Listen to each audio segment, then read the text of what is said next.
সর্বনাশ, সারে সর্বনাশ। এশিয়া কাপে কি পাকিস্তান আর খেলবে না?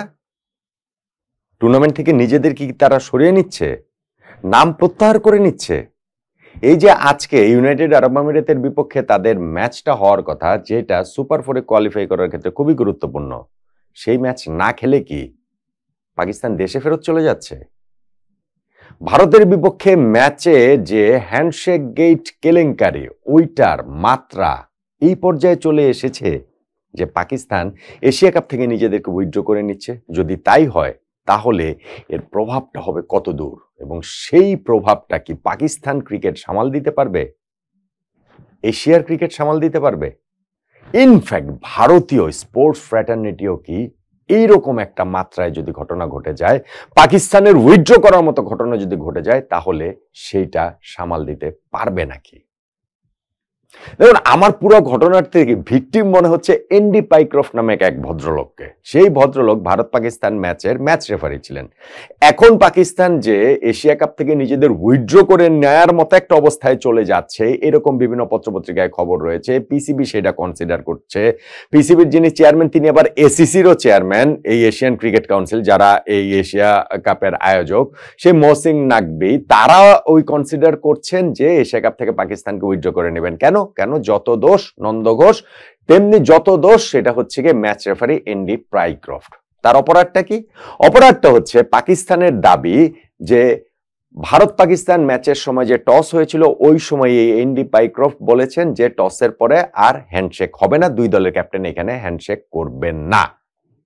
সেই কারণে পাকিস্তান এখন এনডি পাইক্রফটের বিপক্ষে আইসিসিতে আনুষ্ঠানিকভাবে লিখিত নালিশ জানিয়েছে, এবং এশিয়া কাপের বাকি অংশ থেকে পাইক্রফটকে যেন সরিয়ে নেওয়া হয় সেই আবেদনটা তারা করেছে। যদি পাইক্রফটকে এসিসি সরিয়ে না নেয়, এই আইসিসি যদি সরিয়ে না নেয়, আইসিসি মনোনীত তো ম্যাচ রেফারি তিনি, তাহলে পাকিস্তান এই এশিয়া কাপ থেকে নিজেদেরকে উইথড্র করে নেবে বলে চিন্তা ভাবনা করছে। এবং পাকিস্তান সেটা প্রেস রিলিজ দিয়ে জানাচ্ছে যে পাকিস্তান ক্রিকেটের গ্রেটার ইন্টারেস্টে তারা ডিসিশনটা নেবে, আজকে বুধবারই সিদ্ধান্ত নেবে।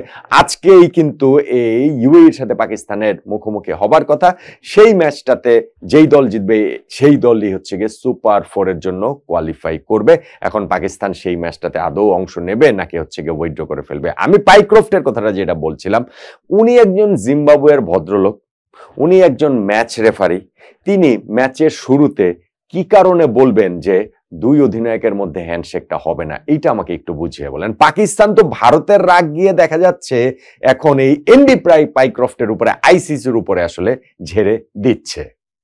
জিম্বাবুয়ের এক ম্যাচ রেফারির এখানে কোনো ইন্টারেস্ট রয়েছে যে হ্যান্ডশেক হবে না, ভারত পাকিস্তানের দুই ক্যাপ্টেন হ্যান্ডশেক করবে না, এই এখতিয়ার কি তার রয়েছে কিনা? পাকিস্তান দাবি করছে যে হ্যাঁ, এটা পিসিবি দাবি করছে এনডি পাইক্রফট ম্যাচ রেফারি তিনি এটা করেছেন যেটা এমসিসি বা আইসিসি এর আইনের সাথে সাংঘর্ষিক, ফলে তাকে হচ্ছে গিয়ে এইখানটাতে শাস্তির আওতায় এনে এশিয়া কাপ থেকে উইথড্র করতে হবে। ধরেন পাইক্রফট এই কাজটা করেছে, ধরেন আমি কথার কথা বললাম যে তিনি বলেছেন যে দুই ক্যাপ্টেনের হ্যান্ডশেক করার দরকার নাই, এই পর্যন্ত বলতে পারেন, কিন্তু বললেও তো সেটা ভারতের নির্দেশনা মেনে তিনি বলেছেন, ভারত করতে বলেছে বলে তিনি সেটা বলেছেন।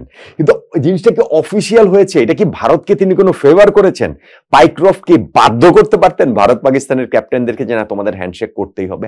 আর ভারত তো, এটা তো ম্যাচের আগের ঘটনা। ম্যাচের পরে যে সূর্য কুমার যাদব ভারতের ক্যাপ্টেন, তিনি যে জয়সূচক যে রানটা নিলেন, ছক্কা মারলেন, তারপরে গটগট করে হেঁটে ড্রেসিং রুমে চলে গেলেন, ড্রেসিং রুমের দরজা ভারত বন্ধ করে দিল যে পাকিস্তানের কারোর সাথে হ্যান্ডশেক করবে না, এবং তারপর অফিসিয়াল প্রেস কনফারেন্সে, প্রেজেন্টেশনে সূর্য কুমার যাদব ক্লিয়ারলি বলেছেন যে আমরা সরকারের সঙ্গে এবং বাংলা তাদের হচ্ছে গিয়ে যে ক্রিকেট বোর্ড ভারতের, তাদের সঙ্গে মিলে একাত্ম হয়ে সিদ্ধান্ত নিয়েছে যে পাকিস্তানের কারোর সঙ্গে তারা হ্যান্ডশেক করবে না। তো এখানে এনডি পাইক্রফটের দোষটা কোথায়? তার উপরে পাকিস্তান রাগ করলো কেন?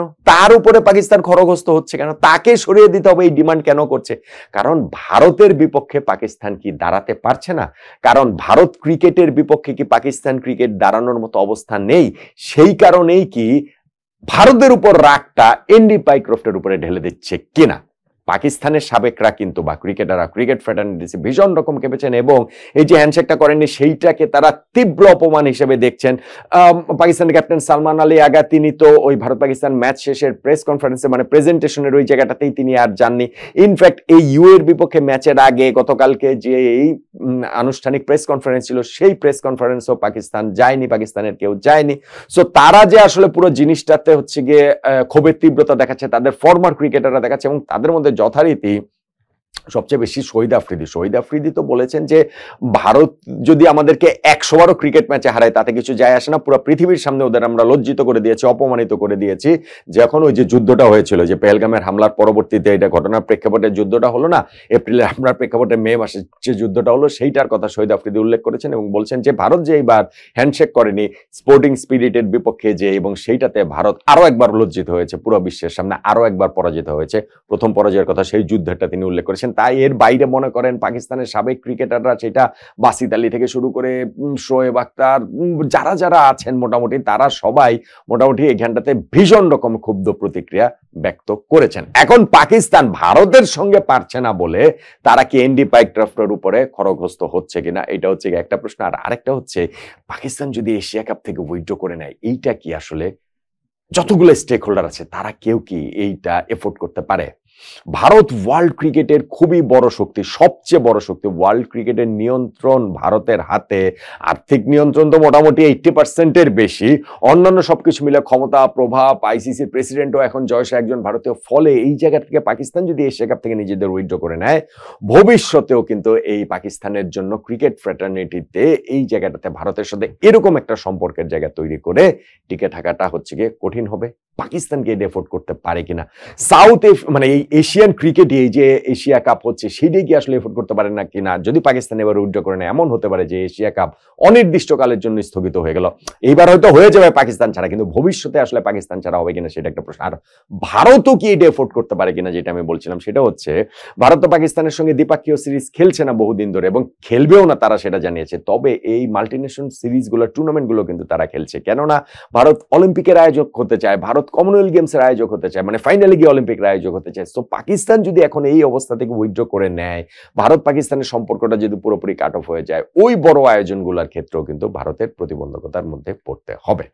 আমার কাছে যেটা মনে হচ্ছে সেটা হচ্ছে যে পাকিস্তান ভারতকে চাপে রাখার জন্য, যেহেতু সরাসরি কিছু বলতে পারছে না কিন্তু অপমানটা তাদের গায়ে ওই হ্যান্ডশেক না করাতে প্রবলভাবে বিঁধেছে, সেই কারণে ঝিকে মেরে বউকে শেখানোর মতো করে এনডি পাইকক্রফটের উপরে খড়গহস্ত হয়ে তারা ভারতকে হচ্ছে গিয়ে নিজেদের রাগটা দেখাচ্ছে। আমি জানি না তাতে ভারতের আসলে মানে কতটা ভারত এইটাতে আমলে নিবে, কিন্তু পাকিস্তান সেভাবে দেখাচ্ছে। তবে পাকিস্তান আমার মনে হয় না যে এশিয়া কাপ থেকে নিজেদের উইথড্র করবে, বরং আজকে যদি এই ম্যাচটাতে ইউনাইটেড আরব আমিরাতের বিপক্ষে পাকিস্তান জেতে তাহলে তো তারা সুপার ফোরে উঠে যাবে, এবং সুপার ফোরে উঠলে আগামী রবিবার কিন্তু দুবাইতে আবারও ভারত পাকিস্তান ম্যাচ। এইবারের ম্যাচটাতে যদি পাকিস্তান উইথড্র না করে তাহলে রবিবারের ম্যাচটাতে আক্ষরিক অর্থেই ক্রিকেট ব্যাটে বলে যুদ্ধের দামামা বেজে উঠবে এবং ভীষণ ভীষণ ভীষণ রকমের ওই ম্যাচটা উত্তেজনাপূর্ণ হবে, টকবগি আসলে ফুটতে থাকবে বলেই আমার কাছে মনে হয়। তবে সবকিছু শেষ পর্যন্ত গিয়ে ক্রিকেটের সীমাটা যেন না ছাড়ায়, এই বিষয়ে মুখে মুখে তো বলাই যায়, কিন্তু ভারত পাকিস্তান তারা কি ওই বিষয়ে যথেষ্ট সচেষ্ট হবে?